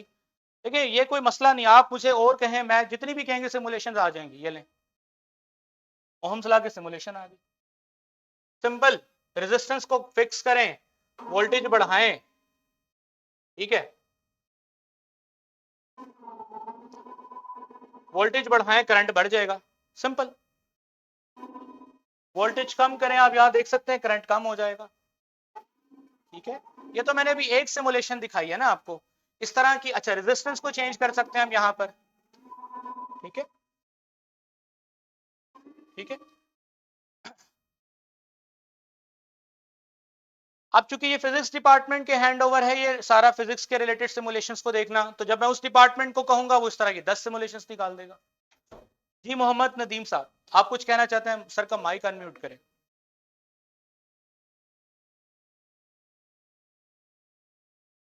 जी मोहम्मद नदीम साहब। जी सर। वालेकुम सलाम। अच्छा सर, आपने बहुत अच्छे तरीके से ब्रीफ किया है और मैं खुद भी ट्रेनिंग देता रहा हूँ। माशाल्लाह कॉन्फिडेंस आपका बहुत अच्छा है। Thank you. हमारे सर ये लगता है, हमारे जो साइंस टीचर है वो जानते भी हैं कि पढ़ाना सिर्फ साइंस की पढ़ाई होती है, जिसकी वजह से वो बेहतर तौर पे अलग से जानकारी कर पाते हैं। और माशाल्लाह मैंने देखा है कि शुरू से और कोई मुझे मेरे कॉलेज भी अभी आप समझते हैं माशाल्लाह जो भी पॉइंट और अलग से ये तक मैं अपना थैंक यू सर। माशाल्लाह इसी तरह सर हमारा मसला ये है कि हमारे साइंस के सारे साइंस डिलीवरी करनी है, आपको आपको आते हैं या थोड़ी बहुत आते हैं जो कि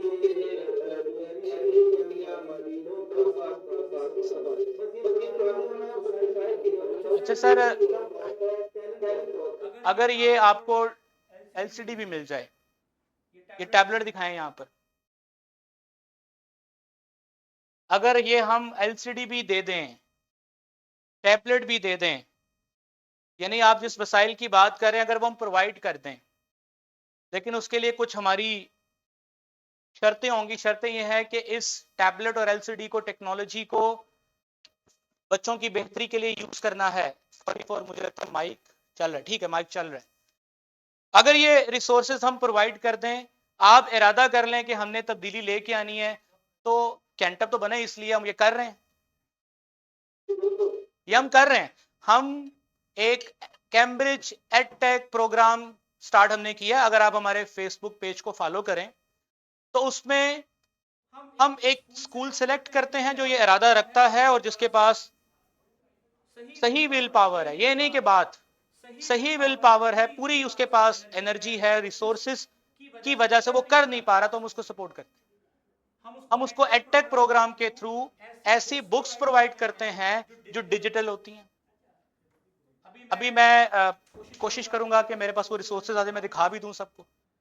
उसमें बाकायदा ये तमाम resources in the form of tablet, teacher के हाथ में टैबलेट होता है, क्लास में स्क्रीन होती है, उसी टैबलेट पे वही सिमुलेशन वो बच्चों के पास ले जाता है, बच्चे उस टैबलेट पे सिमुलेशन को ऑपरेट करते हैं। उसी टाइम क्लास में मौजूद वर्कबुक होती है बच्चों के पास, जिसका किताब से कोई ताल्लुक नहीं होता, कॉन्सेप्ट से ताल्लुक होता है। वर्कबुक को सॉल्व करने के बाद, सिमुलेशन को ऑपरेट करने के बाद वर्कबुक को सॉल्व करता है, कोई होमवर्क नहीं करता, स्कूल का काम स्कूल में करता है, टेक्नोलॉजी को यूज कर हम सपोर्ट करते हैं। अगर आप समझते हैं कि आप एज एन एजुकेशनिस्ट ये काम करना चाहते हैं, बड़े लेवल पे करना चाहते हैं, तो आप हमारी टीम से कांटेक्ट कर लें, वो सारी डिटेल आपके साथ आके डिस्कस कर लें। जी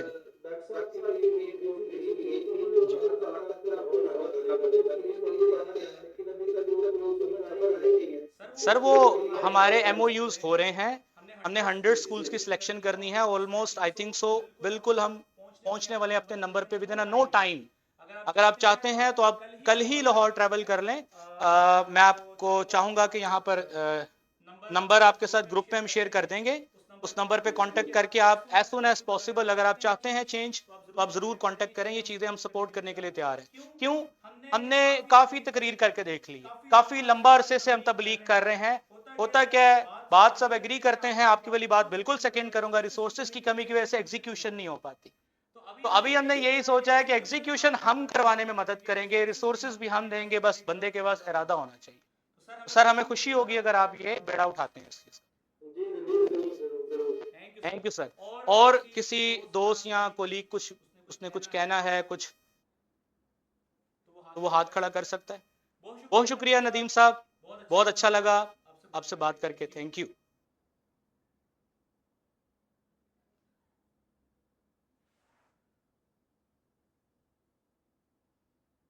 ओके, ये इम्तियाज अली शाह साहब गिलगित, जरीन, इनका जरा माइक अनम्यूट करें, जरीन।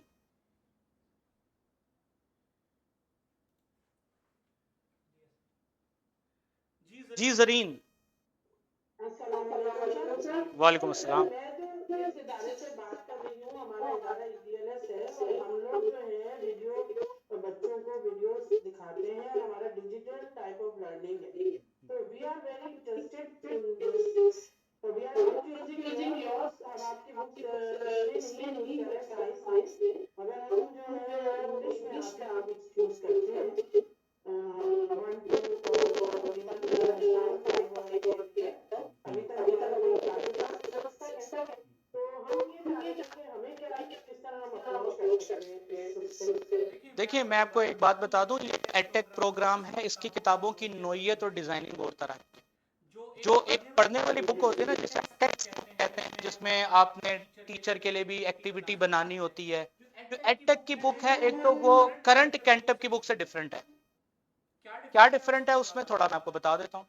उसमें एक लेसन प्लानिंग के तहत टॉपिक को डेवलप किया गया, लेसन प्लानिंग के तहत। मसलन क्या लेसन प्लानिंग है, मैं आपको एक मिसाल देता हूँ। मुझे पता होता तो मैं एक सैंपल भी आपके सामने ले आता, मैं कोशिश करता हूँ, यहाँ पड़ा हुआ है सैंपल। चलें, मैं तो रफली ब्रीफ कर देता हूँ, अदरवाइज मैं सैंपल ले आता। उसमें पहले एक ब्रिजिंग एक्टिविटी होती है, सिंपल ब्रिजिंग। उसमें क्या करना होता है, उस बच्चे ने जो करंट एसएलओ पढ़ना है उससे कनेक्टेड फोर्थ में क्या पढ़ा, 3 में क्या पढ़ा, पीछे क्या पढ़ा, पहले वो ब्रिजिंग एक्टिविटी में टिक करेगा बुक के ऊपर ही। उस ब्रिजिंग एक्टिविटी के बाद वो फोकस करेगा उस एसएलओ पर जो उसका आज का टारगेट है, थ्रू सिमुलेशन। वीडियो और सिमुलेशन में फर्क है, वीडियो और सिमुलेशन में फर्क है। वीडियो बच्चा नहीं ऑपरेट नहीं कर सकता, सिमुलेशन में बच्चा ज्यादा कर सकता है, कम कर सकता है। This is practice by doing. तो सिमुलेशन से वो हेल्प, अच्छा, सिमुलेशन को पढ़ने के बाद वो शिफ्ट होगा वर्कबुक पे। जो किताब में उसने कंक्रीट समझा, कॉन्सेप्ट क्लियर किया, वो फिर वर्कबुक पे क्वेश्चंस के इंडिपेंडेंट आंसर देगा। क्वेश्चन वो नहीं जो किताब में है, क्वेश्चन वो है जो किताब से आउटकम लिया उसमें से क्वेश्चन है, just like O levels A levels. तो एडटेक का प्रोग्राम और कैंटअप की बुक में आइडियोलॉजी का फर्क है। कैंटअप की बुक बहुत अच्छी है लेकिन वो एक डिफरेंट आइडिया पे लिखी है। एडटेक की जो बुक है उसमें आइडिया थोड़ा चेंज है। अगर आप चाहते हैं डेफिनेटली हम आपको वेलकम करेंगे, आप यहाँ लाहौर का ऑफिस विजिट करें, रीजनल मैनेजर से आप कांटेक्ट कर लें, जो भी आपका एरिया में कैंटअप का, या वेबसाइट पे आप कांटेक्ट कर लें, हम आपको जरूर फैसिलिटेट करेंगे।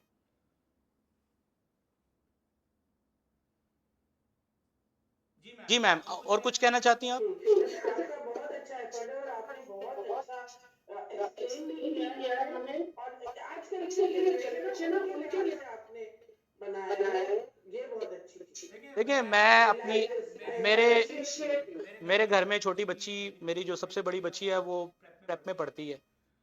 मैंने ये सारी चीजें उससे सीखी। मैं खुद भी अच्छे लेवल पे टीचिंग करता रहा हूँ, इसी तरह तकरीरें करता रहा हूँ, सुनाता रहा हूँ, फायदा नहीं हुआ। जब तो फिर मैंने वो सोचा बच्ची के साथ हम खुद पढ़ा के देखते हैं उसको। तो मेरे पास एक टैबलेट है, मैं रोज घर में आधा घंटा उसके साथ बैठता हूँ, सिर्फ आधा घंटा, कोई ज्यादा टाइम नहीं। उस आधे घंटे में कभी 15 मिनट, कभी 20 मिनट, उसके साथ मैंने रोज एक नई सिमुलेशन डिस्कस करनी है। उसका टारगेट क्या है कि स्कूल जाने के बाद घर में टैबलेट पे वो सिमुलेशन पे प्रैक्टिस करती रहती है। अब वो सिमुलेशन फोटोसिंथेसिस पे होती है, एटॉमिक स्ट्रक्चर पे होता है, जो भी उस लेवल पे जो भी टॉपिक्स होते हैं बच्चे पे, उसकी वो सिमुलेशन होती है। अब वो मेरा वेट करती है कि बाबा कब घर आएंगे, कब मुझे नई सिमुलेशन बताएंगे। फालतू गेम्स नहीं, नो यूट्यूब, नो कार्टून्स, सिर्फ वो सिमुलेशन ही उसकी गेम्स है, वही उसकी टेक्नोलॉजी। वहां से मुझे समझ आया कि ये जेन जी की साइकोलॉजी डिफरेंट है। As a teacher, as a professional teacher, मेरे लिए टीचिंग हलाल तभी होगी, मेरे लिए टीचिंग हलाल तभी होगी जब मैं जिस नस्ल को पढ़ा रहा हूं उसकी जरूरतों को समझूं, उसके मसलों को समझूं और उसको उसके मुताबिक पढ़ाऊं। जब ये मुझे रियलाइज हुआ, मैंने चीजों को चेंज किया। इट्स जस्ट लाइक मैंने बोला ना, मैंने अपने ईमान को चेंज किया, अपने बच्चे की खातिर चेंज किया, कौम के बच्चों की खातिर चेंज किया। और मुझे खुशी होती है जब मुझे मौका मिलता है आप जैसे एजुकेटर से बात करने का और जो चेंज होना चाहते हैं। और मुझे खुशी होती है कि मेरा जो रिसर्च कंटेंट है मैं फ्री ऑफ कॉस्ट आप लोगों को डिलीवर कर दूं। तो मैम बिल्कुल आप, मुझे जबरदस्त खुशी होगी कि अगर आप इनिशिएट करें, एक एम्बेसडर के तौर पे आपके सर्कल में जो कनेक्टेड लोग हैं उन तक मेरा ये पैगाम पहुंचाएं, कैंटअप का पैगाम पहुंचाएं, कैंटअप के प्लेटफॉर्म के साथ कनेक्ट करें, इंशाल्लाह ये चेंज आ जाएगा।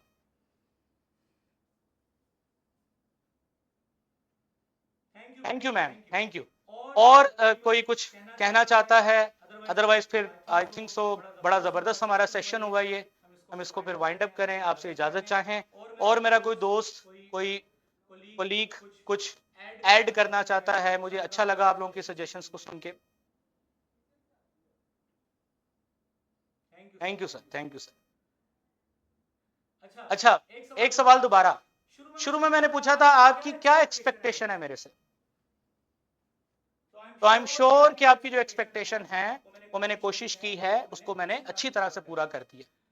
अगर कोई आप सजेशन देना चाहता है मेरे पर्सनल नंबर पे, यहां पर एक मेरा नंबर ऐड कर दें, 0324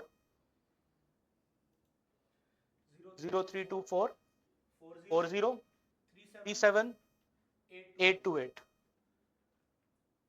जी एंटर कर दें। ये मेरा नंबर इसमें चैट में एंटर कर दिया। आप मुझे कुछ सजेशन देना चाहें, कोई इंप्रूवमेंट के लिए कोई बात करना चाहे, कोई एक यूं समझ लें कनेक्ट रहने के लिए आप कांटेक्ट कर सकते हैं इस पे।